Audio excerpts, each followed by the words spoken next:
We have a supercharger from a 1989 Ford Supercoupe, and we had some snout bearings bad in it. Pretty easy to do. If you got a press, you can get the kits online on Amazon. There's also some good videos on how to press it out, how to deal with the seal. Pretty straightforward on this, but the problem is if you want to redo the bearings in this case.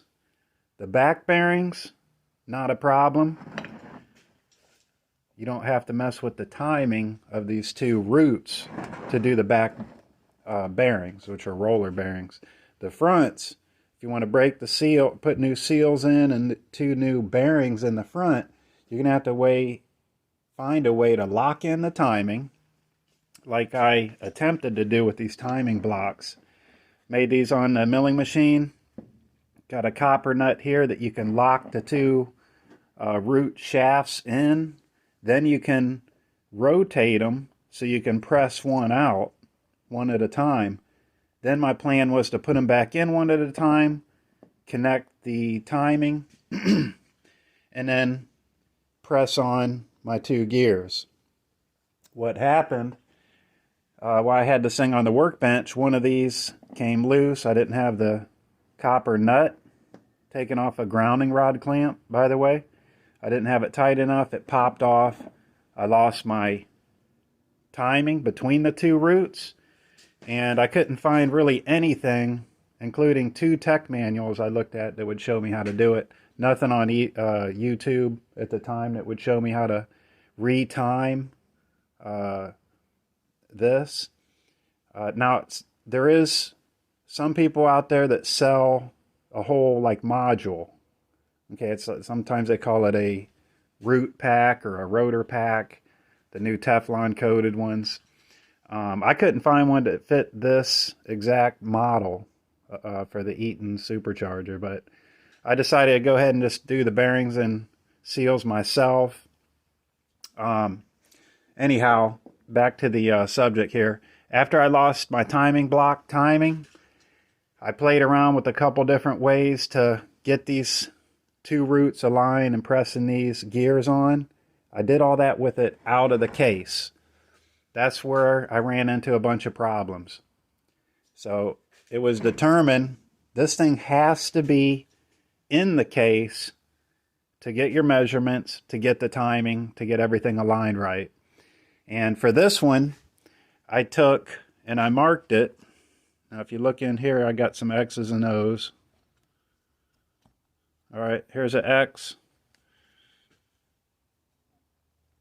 That aligns with this X on this other side. And then the O is the other side of that root. Okay. I couldn't find any literature on it, but I want both of them gaps to be the same. It just made sense to me. For me, that's about 9 thousandths on each side. I figured that out because, you know, when I was out of time, I'd have 4 thousandths over here, 15 over here. Okay, there's your 18. And then I just split it into 9. All right. And just running your feeler gauge down in here as you turn the rotor. We'll do a quick test here. Put my two X's together. I got a nice snug 9 thousandths on this side. And then I can check the O side. Same thing, 9 thousandths. How did I do it?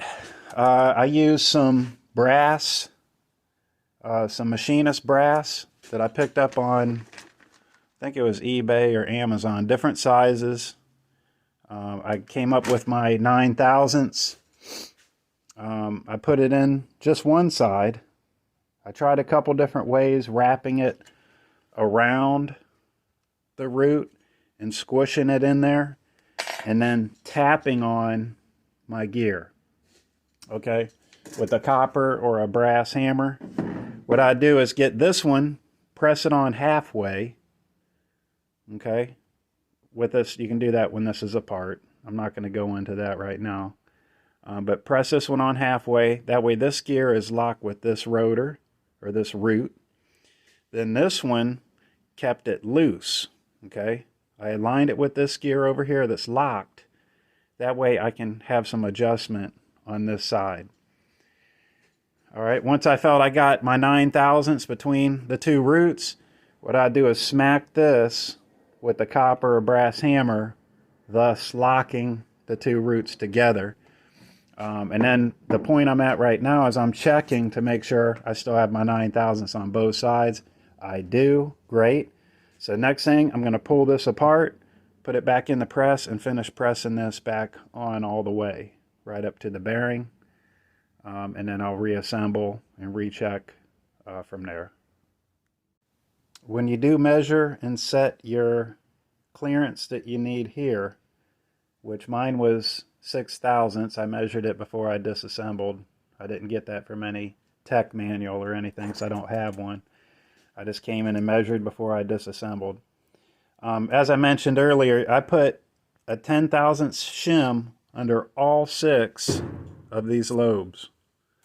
Right? Just be careful when you're measuring, because if you just try to measure one, it does totter a little bit on you. You're not going to get accurate unless you find out what the measurement is for all 3, play around with it.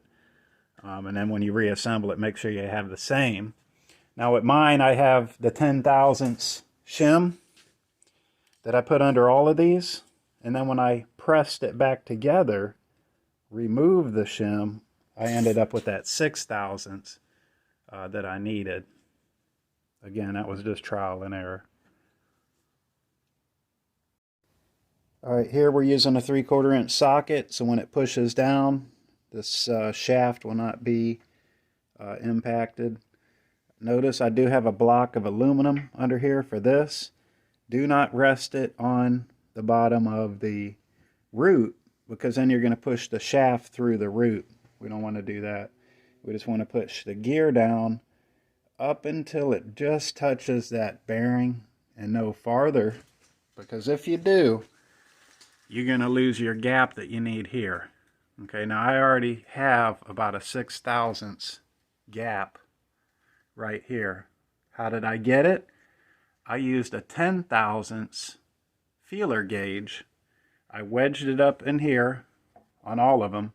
Then when I pressed the bushings, or excuse me, the bearings in place, then I pulled out the shim, and it actually gave me that 6/1000ths that I need.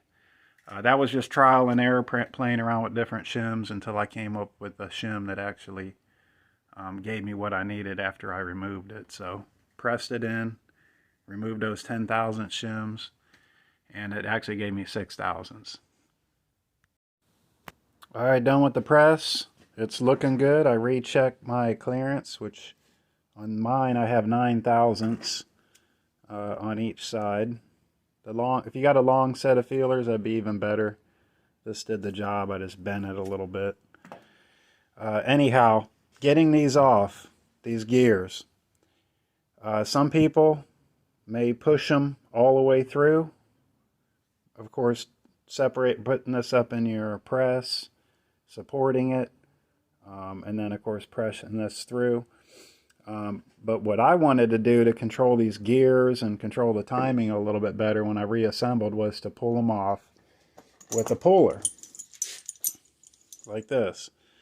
Well, to get to these on most other Eaton Superchargers, you can actually get to them. With this one, it has this, I don't know, some type of oil splash guard. I don't know what it is. It doesn't look structural. So what I did, I made a sheet metal guard to protect the gears. I came in here with my grinder and I cut out this V that you have right there. What that enabled me to do was pull each gear off individually and have a lot better control of it. With doing that too, I did have to put a little dimple, grind this off and put a little dimple there, so help out the puller a little bit, get in there.